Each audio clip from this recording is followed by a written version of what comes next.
When I was about 10 years old, my mom and dad took me to Cherokee, North Carolina, and we had the good fortune to meet and have dinner with Chief Obie Sanook. I fell in love with Cherokee, and I think you will too. I'm Mike, and during the next hour, we're going to take a look at Cherokee, North Carolina, show you some fun things to see and do while you're here. Hi, I'm Brittany. Now, we have a number of these visitor channels throughout the Mountain South. We try to have a little fun along the way and at the same time learn as much as we can about each area. So, join us as we take a look at the Great Smoky Mountains and Cherokee, North Carolina, right after this. Redhead, out.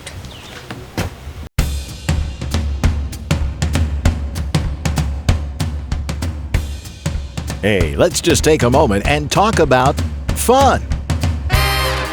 For some, it's being pampered in a world-class spa. For others, it's dining out, especially when you have a number of great places to choose from.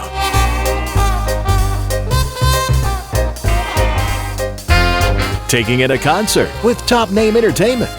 That's really fun. Or simply playing games. Games where, if you win, you walk away a little better off. Harrah's Cherokee Casino. It's all about fun.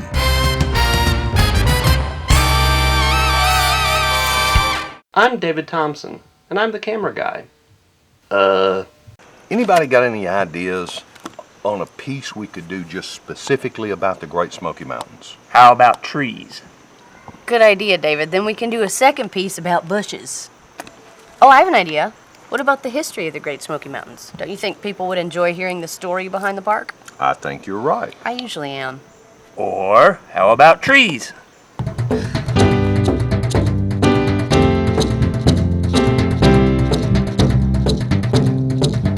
Oh yeah, oh yeah, oh yeah.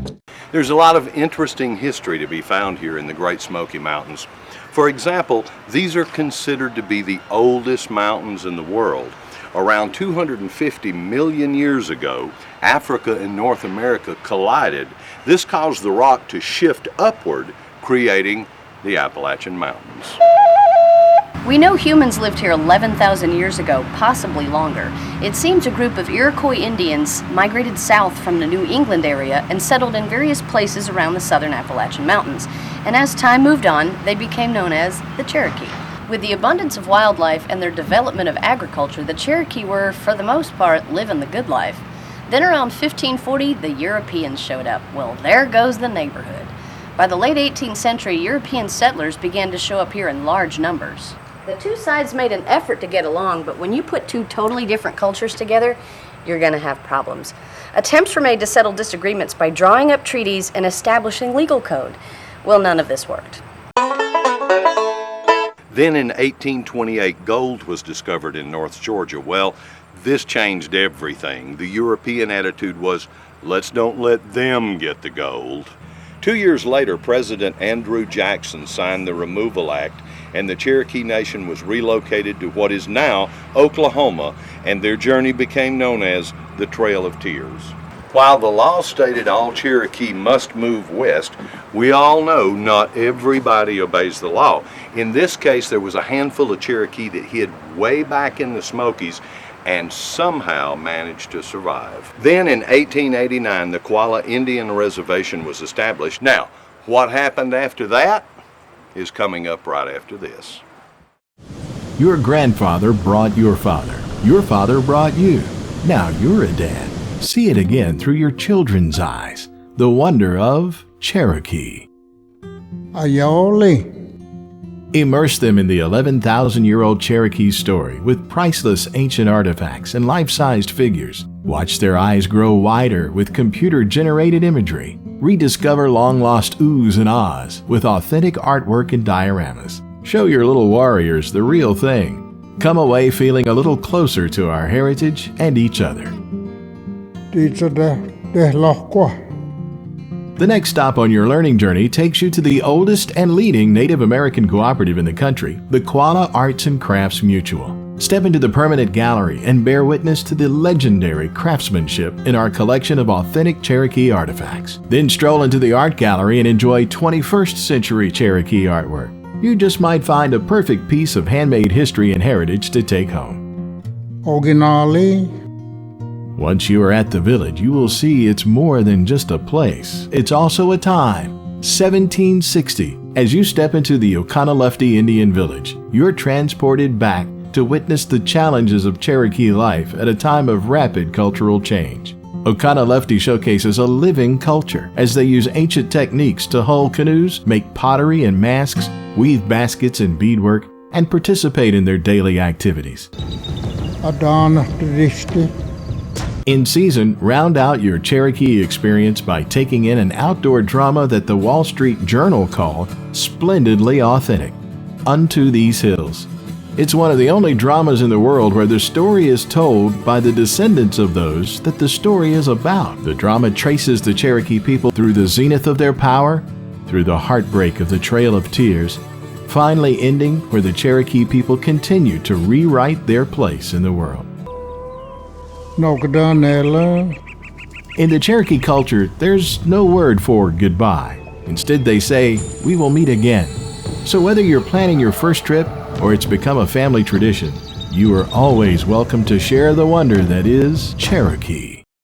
You know, I'm pretty sure that I'm 1/16th Cherokee Indian. With the last name Abernathy? No, I think you're Scottish. You got something against Scottish Indians?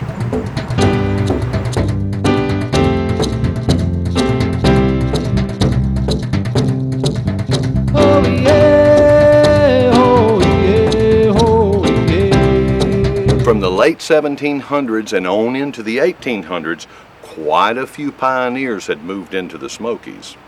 Because they had to have houses, furniture, fences, barns, and fuel, logging played an important role. If they were going to have anything at all outside of a garden, it had to come from a tree. Think about it. You live in a forest, what do you got? Trees. By the mid-1800s, folks started logging for a profit, but it didn't really grow into a big business because getting the timber out of these mountains was quite a chore. I mean, honey, one mule can only drag so many logs.